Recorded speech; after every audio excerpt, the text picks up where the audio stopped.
A ver, hay nombres que simplemente se convierten en leyenda, ¿no? Y Chuck Norris, bueno, es uno de ellos. Pero detrás de todo ese mito del hombre indestructible hay una historia increíble, una de disciplina, de cómo reinventarse y de un legado que es mucho, mucho más complejo de lo que nos imaginamos. Hoy vamos a conocer al hombre detrás de la famosa patada giratoria. Imaginen esto, el 10 de marzo de 2026, el día que cumplía 86 años, Chuck Norris publica esta frase. Y no solo eso, la acompaña con un video de él entrenando. O sea, era una declaración total de poder, de vitalidad, parecía, como siempre, eterno. Y de repente, la noticia que nadie, absolutamente nadie esperaba. Apenas 10 días después de esa demostración de fuerza, el hombre que parecía invencible se había ido.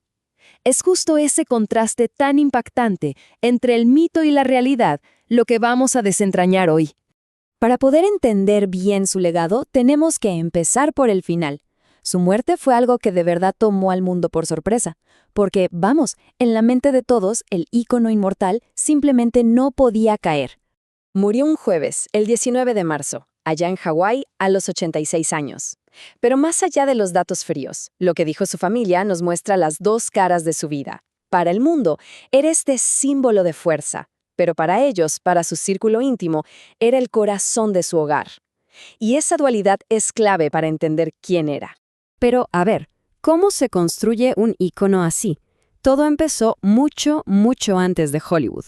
Para entender la leyenda, tenemos que retroceder a sus inicios, a cómo un joven de Oklahoma, llamado Carlos, se transformó, gracias a las artes marciales, en el Chuck que todos conocemos.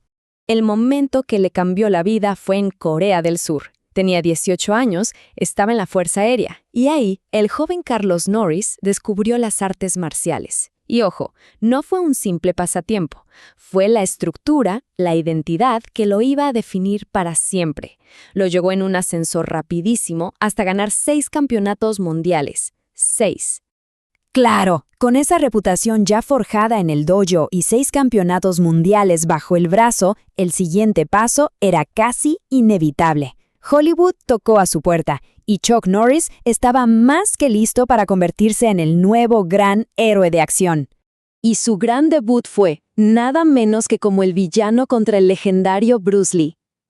Pero el verdadero punto de quiebre vino en 1983. Con Lobo Solitario McQuade, Norris encontró su personaje perfecto, el justiciero rudo, de pocas palabras, con una moral de acero. Ese fue el giro que definió su carrera para siempre. Y esa fórmula, bueno, lo catapultó al estrellato. Películas como Desaparecido en Acción o Fuerza Delta no eran solo para entretener, eran un reflejo clarísimo de la cultura de los años 80 y terminaron de consolidar su imagen como el héroe patriota americano por excelencia. Pero la época dorada del cine de acción de los 80 no iba a durar para siempre, y mientras otros héroes de su generación empezaban a desaparecer, Norris demostró ser increíblemente astuto. Supo reinventarse. Su siguiente parada, la televisión, donde se convertiría en un nombre conocido en cada casa con Walker Texas Ranger. Pensemos en esto un segundo. Casi 200 episodios, desde 1993 hasta 2001, Walker Texas Ranger no fue solo una serie con éxito. No, fue un monstruo televisivo que lo mantuvo como una figura central en la cultura popular durante casi una década más. La fórmula era súper sencilla pero infalible. Un Ranger de Texas que resolvía crímenes mezclando karate y valores tradicionales. Y vaya que funcionó. En todo el mundo, Cordell Walker se convirtió en un verdadero fenómeno cultural, consolidando a Norris como un ícono para toda una nueva generación. Parecía que su legado ya estaba escrito, ¿no? Campeón de artes marciales, héroe de acción, leyenda de la tele. Pero entonces, de la forma más inesperada que se puedan imaginar, llegó una nueva conquista. Chuck Norris se convirtió en el meme definitivo de Internet y alcanzó, así, la inmortalidad en la cultura pop. A mediados de los años 2000, Internet explotó con los hechos de Chuck Norris. Eran frases totalmente absurdas, exageradísimas, que celebraban su supuesta omnipotencia. Este fenómeno se hizo tan pero tan viral que se lo presentó a una generación que ni siquiera había visto sus películas. Ok, pero ¿Cómo reaccionó él a todo este mito digital? Su respuesta fue simplemente perfecta. En lugar de ofenderse, se lo tomó con un humor y una humildad que, la verdad, revelaron mucho de su carácter. Demostró que entendía el chiste a la perfección. Y todo esto nos lleva a la pregunta más importante. Más allá del campeón, del actor y del meme, ¿quién era en realidad el hombre detrás del mito? Para entenderlo, la clave está en sus valores, su familia y su fe. Su dedicación fue a tal nivel que no solo practicó artes marciales, creó la suya propia.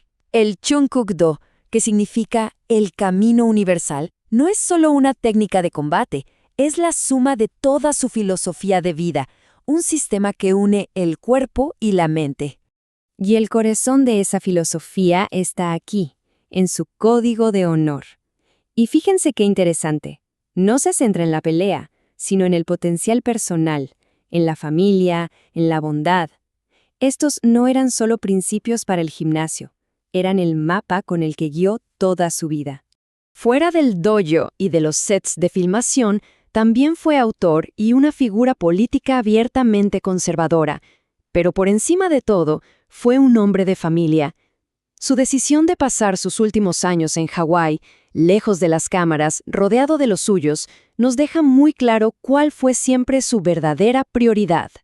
Entonces, al final de todo, ¿cuál es el verdadero legado de Chuck Norris? ¿El del campeón, el del héroe de acción o el del meme inmortal? Quizás la respuesta es que su legado, lo que lo hace único, es que fue todo eso a la vez. Una figura que fue más allá de su propia imagen para conectar con distintas generaciones de formas que nadie, de verdad, podría haber imaginado.